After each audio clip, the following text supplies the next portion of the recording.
kẹ́kà. wọ́n ní ká pẹ̀lẹ́pẹ̀lẹ́ torí ibi tí ó fẹ́ já sí in táwọn fẹ́ ká fi lọ́lẹ̀ yẹn. Mission and vision.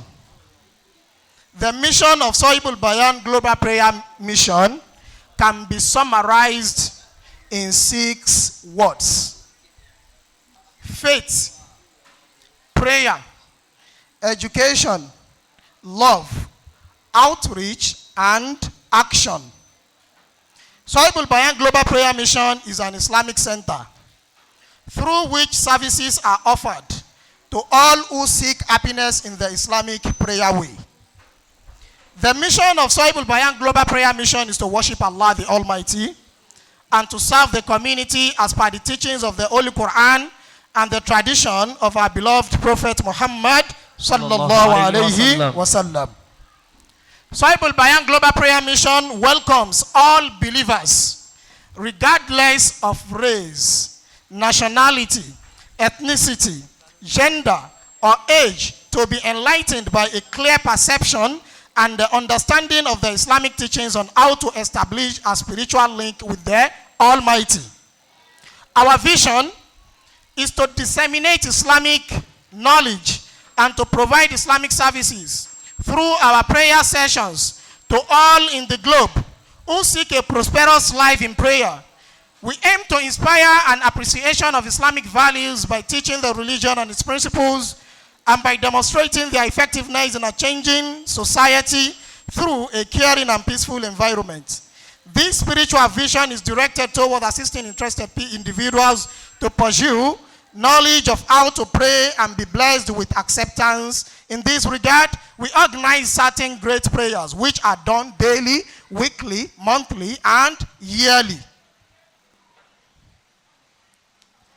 In regard of the yearly prayer, which is 99 days of prayer, this event began publicly in 2020 as a way to allow more people to get directly involved with prayer to their Maker Allah. 99 days prayer is done with the 99 beautiful names of Allah, one for a day. And a weekly togetherness holds every Sunday during the 99 days prayer, so as to enable all members to pray in unison. Those who have participated in this wonderful journey, both online and offline, we thank you all for lifting up others in prayer during this journey. Our 99 days of prayer event has been a great success every year because it enables most of the members to become some prayer warriors. At end, we conclude the 99th day by commemorating the birth of our noble Prophet Muhammad sallallahu alaihi wasallam, sending peace and blessings upon him after spending long days praising the names of Allah. Our need. Sohibul Bayan Global Prayer Mission is in need of a permanent site. MashaAllah. We are in need of what? A permanent site. Gbogbo nta wí látẹ̀kan yẹn, èmi ò lè máa fọ́ lórí báyìí, àmọ́ bá ti kọ́lẹ̀ mo lè ṣe kí ni o, mo lè kà á. In tó ṣokùnfà tí second phase sí program wa ibi tó fẹ́ já sí nìyẹn, lórí wípé a fẹ́ ní permanent site. Kí n yóò bẹ́ẹ̀ sà. A fẹ́ ní sọ ká kúrò ní ẹni tí ń ṣe kí ni o, tí ń kiri. Lórí àwọn olóyè àti gbogbo àwọn tá a fẹ́ fi àmì ẹ̀yẹ dání ọlá lónìí. Àmọ́ lórí ti production of prayer warriors, bàbá ní àwọn ní ayọ̀ pé inú àwọn ó sì dùn pípọ̀ lórí pé àníṣe tẹ̀sùbà wa yìí kó má ṣe kí ni o, kó má bù mọ́. Kó má bù mọ́ lé. Gbogbo ẹni tó bá fẹ́ pátá tí wọn náà wò wípé 99 names family, èmi náà fẹ́ ṣe kí ni o, mo fẹ́ dìkan lára ẹ̀.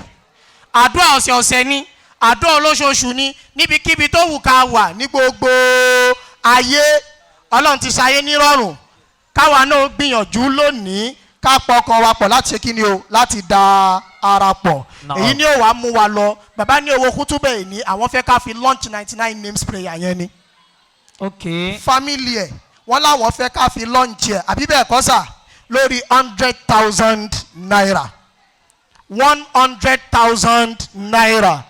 Tí ó máa jásí wípé òun náà la máa fi ṣe ohun tí a gbẹ̀mí lé láti máa fi sponsor àwọn programu àdúrà yẹn wọ́n ní táwọn fẹ́ ká fi tọdún yìí ká fi ṣe nìyẹn ṣáájú ká tó máa lọ sínú next prayer àmọ́ èmi ò wá mọ bí a ti gbé gbà àmọ́ n tó dá mi lójú ni pé pẹ̀lú ìyọ̀ǹda ọlọ́run àtàtìlẹ́yìn ànábìwá Muhammad owó yẹn ọlọ́run bó jẹ́ ó pé láàyè yìí àmín ṣàmì àmín. ta ni àkọ́kọ́ onítọ̀hún náà nínú 100,000 yẹn òun lábẹ́ fi ṣe kútùbà gbogbo tá à ń bá bọ̀.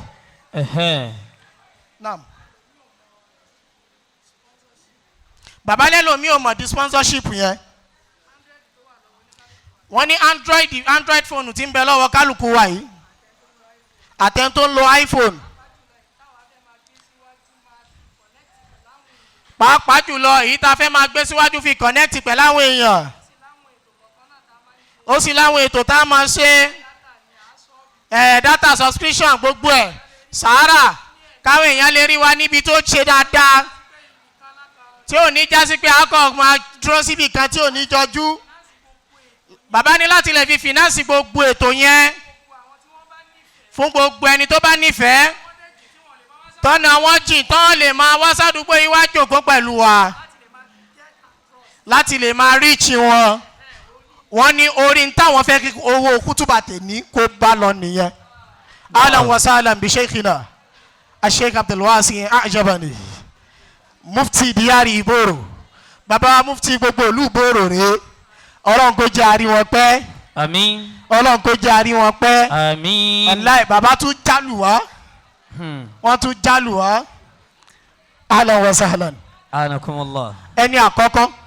ẹni àkọ́kọ́. àti gbọ́n tí bàbá la fẹ́ fi ṣe. orísìmọ̀kẹ́ kò pọn dandan ṣẹ́rí Islam anabi kọ́ wa ní tó pọ̀ púpọ̀ ó ní àwọn ìdájọ́ kan bẹ tó já sí wípé táwọn kan bá ti ṣe sákọ̀tọ̀ anil bakin ẹ̀yin tẹ́ bá mọ̀ wípé owó kún àpò yín ẹ̀yin ẹ gbé kẹ́ fi ran àwọn yòókù lẹ́rù ẹni tó fẹ́ gbé 50,000 lẹ́nu ẹ̀ ni àbí 20 ni àbí 10 ni ẹ dákun torí Ọlọ́run ẹni àkọ́kọ́. ẹni àkọ́kọ́